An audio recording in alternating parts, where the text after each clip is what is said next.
గారి వెంకటస్వామి నూకాపు రాజ్యాధికార పార్టీ తెలంగాణ రాష్ట్ర అధ్యక్షుడిగా చేస్తున్నాను. మరి ఉమ్మడి రంగారెడ్డి జిల్లా నుంచి వచ్చాము.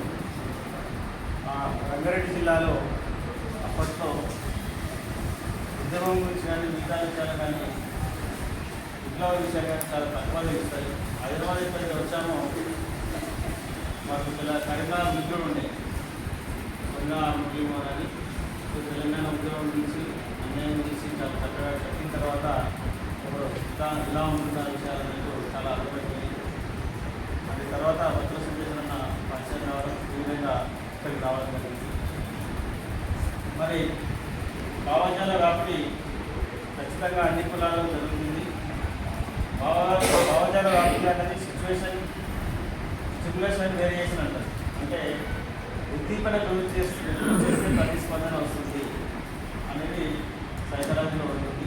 ఉద్దీపన గురి చేయండి ఏమి చేయలేదు. కాబట్టి ఉద్దీపనకు గురి చేయడానికి మనకి ఏం అవసరం అంటే మనము నిర్ణయించినట్టుగా పెళ్లి కానీ కట్టరు కానీ మారో దిగురన్నది కానీ మిగతా అందరి యొక్క విగ్రహాలు పెట్టి వాళ్ళ గురించి వివరిస్తూ సమాజంలో భావజాల వ్యాప్తి జరిగితేనే ఖచ్చితంగా మనకు ఉద్యమం కానీ అదేవిధంగా రాజకీయంగా కానీ భావజాల వ్యాప్తి జరుగుతుంది. కాబట్టి ఖచ్చితంగా ఒక విగ్రహం పెట్టి ప్రతి సంవత్సరం అయితే ఖచ్చితంగా ఏదో ప్రోగ్రాం చేస్తాం. అదేవిధంగా మధ్యలో ఏ ఇష్యూ వచ్చినా మన యొక్క ముదిరాజు బిడ్డ అయిన మన పండుగల సాయంగా మా విలేజ్ సైడే పుట్టడం జరిగింది. మరి ఆ విధంగా వాళ్ళని ఆదర్శంగా అప్పుడు దొంగని ప్రచారం చేసిన తర్వాత పండుగల సాయం అంటే ఒక వీరుడు రాజ్యాన్ని స్థాపించాలని తర్వాత పాటల ద్వారా మెల్లమెల్లగా అర్థమైందంటే భయానికి పూజ చేసేవాళ్ళు ఆ విలేజ్. కాకపోతే దాని తర్వాత అర్థమైపోతుంది ఇలా ఉంటుందని. కాబట్టి భావజాల వ్యాఖ్య అనేది చాలా తక్కువ ఉంది కొన్ని ప్రాంతాల్లో. కాబట్టి భావజాల జరగాలంటే విగ్రహాల స్థాపన జరగాలి.